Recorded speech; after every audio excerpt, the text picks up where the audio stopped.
Sir, एक ऐसा मुद्दा जिस पर आप लोगों को सबसे ज़्यादा क्रिटिसाइज़ किया जाता है और आपसे सबसे ज़्यादा सवाल पूछे जाते हैं कि एक तरफ तो आप लोग क्लेम करते हैं कि आप लोगों ने रशिया और यूक्रेन का वॉर रुकवा दिया, वहीं दूसरी तरफ मणिपुर जल रहा है, वहाँ पर जो हो रहा है, वहाँ के जो हालात हैं, और दूसरी तरफ सोनम वांगचुक जी लद्दाख में जो प्रोटेस्ट कर रहे हैं, उनकी कुछ डिमांड है।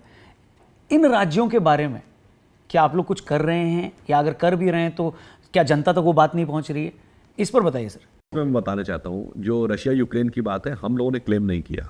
ये तो एक इंटरनेशनल रिपोर्ट आई थी और जिसमें मोदी जी के अलावा और भी 2-3 नेता थे, उनमें से मोदी जी को भी दिया गया था। तो ये तो हमारा क्लेम नहीं था, ये फैक्ट था। अब रही बात इसके जो राज्यों के स्थानीय मुद्दे होते हैं, तो मणिपुर का जो विषय आया, अगर आप देखें तो मणिपुर पहले बहुत डिस्टर्ब रहा है, मगर हमारे इस घटना से जस्ट पहले तक जी कार्यकाल के 5 वर्षों में मणिपुर में आपसा हटा, मणिपुर में ब्लॉकेड रहता था, सालों साल ब्लॉकेड रहा है, वो ब्लॉकेड हटा। मणिपुर में पहली बार मतलब जो रोड्स बनी, नॉर्थ ईस्ट में पहली बार ट्रेन वहाँ तक पहुँची, डेवलपमेंट के नए डायमेंशन भैया। अचानक जो एक निर्णय हुआ, एक जुडिशियल जजमेंट की वजह से हुआ, इसमें सरकार का कहीं पर कोई रोल नहीं था, और उस घटना ने अचानक इतना बड़ा फ्लैश पॉइंट का काम किया। गृह मंत्रालय ने बड़ी त्वरित कार्रवाई की, जो मैक्सिमम कैजुअलिटीज है वो शुरू के 2-3 दिन की है। 48 घंटे के अंदर सिचुएशन को कंट्रोल करने का प्रयास किया और प्रभावी ढंग से नियंत्रित किया। मगर मैं ये पूछना चाहता हूं, जो लोग मणिपुर की बात करते हैं, तो मणिपुर के विषय को लेकर केंद्र सरकार के खिलाफ अविश्वास प्रस्ताव आ चुका है, मगर मणिपुर सरकार के खिलाफ आज तक मणिपुर विधानसभा में तो कोई नोटिस नहीं है। मणिपुर सरकार के खिलाफ मणिपुर में कोई प्रदर्शन नहीं करता, दिल्ली में आके प्रदर्शन करते हैं। बात समझ में नहीं आती। यह दर्शाता है कि मणिपुर के लेकर राजनीति, और मैं स्पष्ट करना चाहता हूं, संसद में डिस्कशन के लिए तैयार थे। नियम 182 जो जिसमें शॉर्ट ड्यूरेशन डिस्कशन है, उसके लिए तैयार नहीं जी, हम शॉर्ट ड्यूरेशन डिस्कशन नहीं करेंगे, हम तो 267 के तहत करेंगे। अब शॉर्ट ड्यूरेशन डिस्कशन में यह था कि 2.5 घंटे होगा। उपराष्ट्रपति धनखड़ जी ने बहुत स्पष्ट किया कि there will be no limit of time, आप अनलिमिटेड जितना डिस्कशन करिए। दोपहर बाद में उस समय राज्यसभा में था, इनिशिएशन कर भी दिया गया, राष्ट्रपति ने कहा आप शुरू करिए मणिपुर पर। ना, मणिपुर पर नहीं डिसीजन, हमें 267 के तहत ही चाहिए। मैं दर्शकों के लिए बता देना चाहता हूं, 267 का अर्थ होता है कि सारे काम रोकिए और डिस्कशन करिए।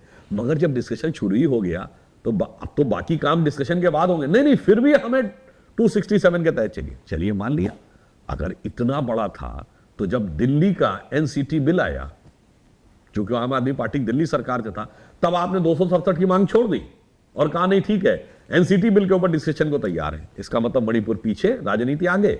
आपको लगा कि आम आदमी पार्टी को गठबंधन में लेना था, वो काम इंपॉर्टेंट हो गया, मणिपुर को पीछे कर दिया गया। अब मैं अगला पॉइंट कहता हूं, ये बहुत टेक्निकल पॉइंट है, समझने की जरूरत है जी।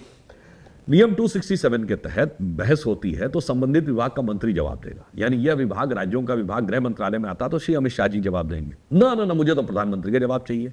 अरे भाई, अगर आप रूल्स की बात कर रहे हो तो जिस रूल के तहत आप डिमांड कर रहे हो, उस रूल के तहत तो संबंधित मिनिस्टर बात करेगा, नहीं प्राइम मिनिस्टर का। चलिए कोई बात नहीं, आप नो कॉन्फिडेंस मोशन ले आए।